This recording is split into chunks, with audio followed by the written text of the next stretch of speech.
अस्सलामु अलैकुम वरहमतुल्लाहि वबरकातुहू। नाज़रीन, उम्मीद करता हूँ आप खैर व आफ़ियत से होंगे।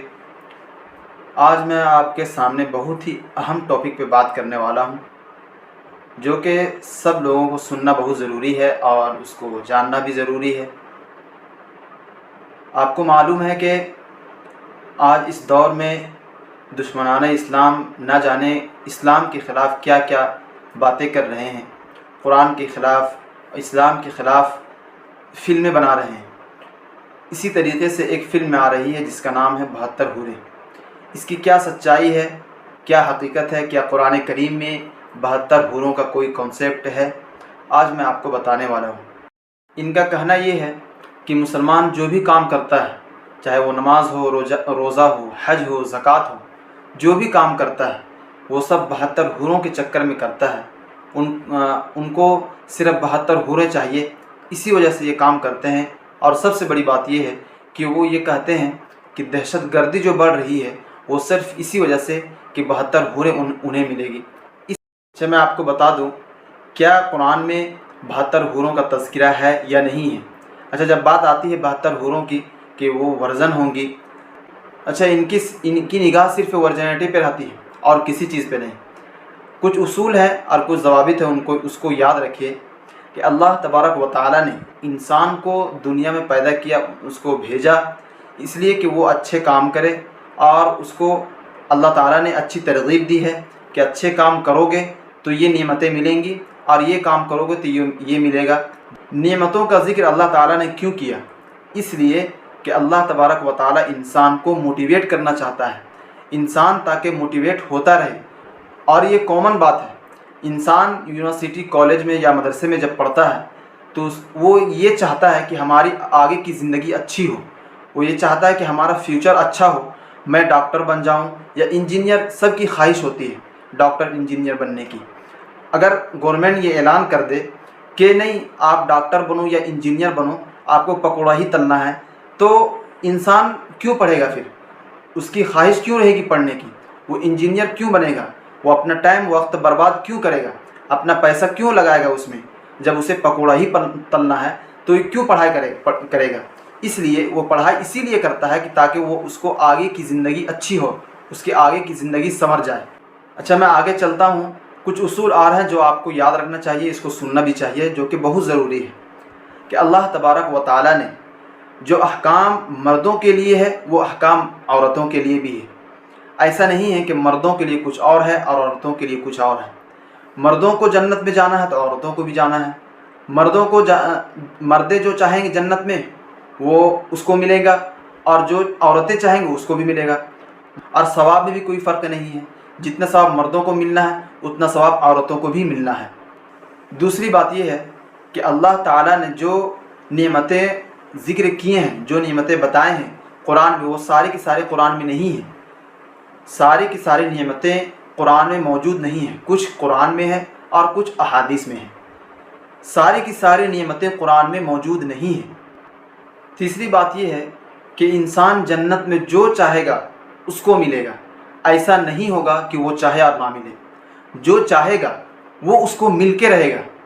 चौथी बात यह है कि अल्लाह तबारक व तआला ने जो कुरान करीम में नेमतों की तशरीह की है, या आप सल्लल्लाहु अलैहि वसल्लम ने अहादीस में नेमतों की तशरीह की है, वो इंसान की फितरत को सामने रख कर की है। अच्छा, ऐसा नहीं है कि इंसान जैसे ही मरा वैसे ही उसको 72 हूरें मिल गई, वैसे ही उसको हूरें मिल गई, ऐसा नहीं है। कुरान में और भी नेमतों का ज़िक्र है, जैसे कि दूध की नहरें होंगी, शहद की नहरें होंगे, बागात होंगे, वगैरह वगैरह। अच्छा, सवाल ये होता है कि 72 हूरें क्यों? एक ही हूर काफ़ी थी, 72 हूरें की क्या ज़रूरत थी? तो उनसे मेरा सवाल है कि जब इंसान दुनिया में जनरल इक्वालिटी को नहीं मानता तो आखिरत में जनरल इक्वालिटी को कैसे मानेंगे? आप उसको कैसे मनाएंगे? हम जनरल जस्टिस पे बिलीव करते हैं, जनरल इक्वालिटी पे बिलीव नहीं करते। ये वो लोग हैं जो जनरल इक्वालिटी के नाम से मरे जा रहे हैं।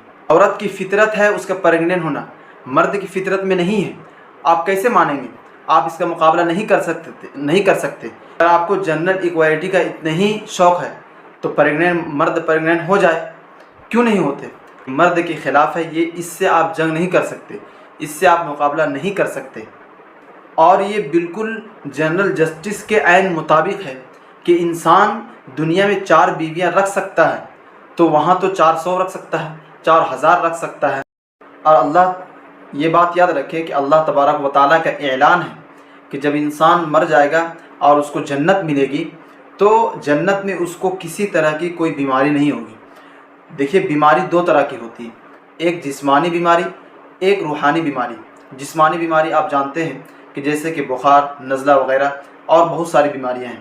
روحانی بیماری جس کا تعلق دل سے ہے، جیسے کہ ایک دوسرے سے جلنا اور حسد کرنا۔ دوسرے مذہب میں ایک وقت میں 2 بیویوں کو رکھنا کیوں غلط سمجھا جاتا ہے؟ وہ اس لیے وہ یہ جانتے ہیں کہ جب 2 بیویاں ایک ساتھ رہیں گی تو دونوں میں نا اتفاقی ہوگی، دونوں میں لڑائی ہوگی، دونوں میں حسد پیدا ہوگی اور دونوں ایک دوسرے سے جلیں گی۔ اور ایک عورت یہ بالکل بھی نہیں چاہے گی کہ وہ اپنے شوہر کو دوسرے کے ساتھ شیئر کرے، یہ عورت کے فطرت کے مطابق ہے۔ یہ کبھی نہیں چاہتی ہے کہ وہ اس کا شوہر کسی دوسرے کے ساتھ شیئر ہو۔ یہ تو ہو گیا دنیا کی باتیں کہ دنیا میں لوگ ایک وقت میں 2 بیویوں کو رکھنا ناپسند کیوں کرتے ہیں۔ اب آتے ہیں آخرت میں کہ جنت میں جب انسان کو 72 حوریں ملیں گی یا 1 سے زیادہ بیویاں ملیں گی، ان کو حوریں ملیں گی، تو وہاں پہ روحانی بیماری ہوگی ہی نہیں، یعنی کہ جس کا تعلق دل سے ہے، جیسے کہ ان کو ایک دوسرے سے جلن ہوگی ہی نہیں، ایک دوسرے سے حسد ہوگی ہی نہیں، تو پھر جنرل جسٹس کا کوئی سوال ہی نہیں ہوتا۔ اچھا ایک سوال اور یہ ہوتا ہے کہ آپ نے بتا دیا کہ مردوں کے لیے تو 72 حوریں ہیں، عورتوں کے لیے کیا پیکیج ہے؟ آپ نے عورتوں کے بارے میں کچھ بتایا نہیں۔ تو یاد رکھیں آپ کو میں پہلے ہی بتایا تھا کہ اللہ تبارک و تعالیٰ نے جو قرآن میں نعمتوں کی تشریح کی ہے اور آپ صلی اللہ علیہ وسلم نے احادیث میں جو تشریح کی ہے وہ انسانی فطرت کو سامنے رکھ کر کی ہے۔ یاد رکھیں پاک دامن اور پاک باز عورت یہ کبھی بھی نہیں کہے گی کہ مجھے 2 شوہر کی خواہش ہے، مجھے 4 شوہر چاہیے۔ وہ کبھی بھی یہ بات نہیں کہہ سکتی۔ جس دن وہ عورت یہ کہہ دے کہ مجھے 4 شوہر کی خواہش ہے، مجھے 4 مرد چاہیے، 2 مرد چاہیے، یاد رکھیں وہ کبھی بھی پاک دامن اور پاک باز نہیں ہو سکتی۔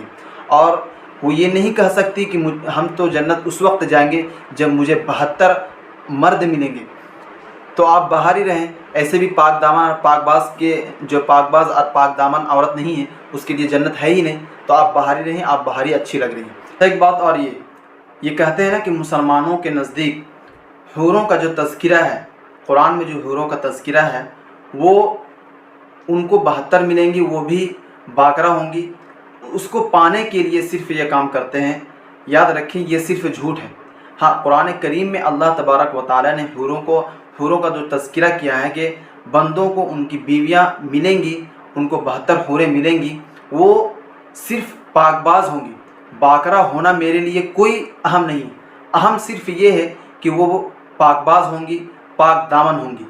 ہاں یہ الگ بات ہے کہ اللہ تبارک و تعالیٰ نے اس کی صفات بیان کی ہیں کہ اس کو کسی جن یا کسی انسان نے چھوا نہیں ہوگا، تو پاک دامن تو وہی ہوگی نا کہ جس کو کسی انسان نے چھوا نہیں ہوگا، وہ پاک دامن ہی کیا جس کو انسان نے چھو لیا ہو۔ یہ ایسا ہی ہے جیسا کہ رام جی کے لیے سیتا جی کی پاک بازی اہم تھی، ان کا پاک دامن ہونا اہم تھا۔ کیا سیتا جی اگنی پریکشا سے نہیں گزری؟ کیوں سیتا جی اگنی پریکشا سے گزری؟ اس لیے کہ ان کو اپنا پاک دامن ثابت کرنا تھا۔ یہ کیا لاجک ہے؟ رام جی کے لیے سیتا جی کی پاک دامن ہونا اہم ہو اور ہمارے لیے نہ ہو، یہ تو کوئی لاجک کی بات نہیں ہوئی۔ اچھا ایک بات اور، ان کو تو اپنے خداؤں سے شکایت کرنی چاہیے تھی۔ ہمارے خداؤں نے تو 72 حوریں لکھ دی ہیں، تو ان کو تو اپنے خداؤں سے شکایت کرنی چاہیے کہ ان کے خداؤں نے تو 72 رکھ دی ہیں انعامات میں، آپ نے کیا رکھا ہے؟ آپ نے تو ایک بھی نہیں رکھا، تو آپ کو تو ان سے شکایت کرنی چاہیے، نہ کہ ہمارے دھرم سے، ہمارے خداؤں سے۔ تو میری گزارش ہے میرے غیر مسلم بھائیوں سے، وہ یہ بات سمجھے اور اس کو سمجھنے کی کوشش کریں، تو کبھی بھی یہ اختلاف نہیں ہوگا اور کبھی بھی آپ کو اسلام کے خلاف ذہن میں ایسی باتیں نہیں آئیں گی۔ اس لیے میں چاہتا ہوں کہ آپ اس ویڈیو کو دوسروں تک ضرور شیئر کریں تاکہ دوسروں کو بھی یہ نالج ہو جائے، اس کو معلومات حاصل ہو جائے۔ اگلی ویڈیو کو ملتے ہیں پھر انشاءاللہ۔ السلام علیکم۔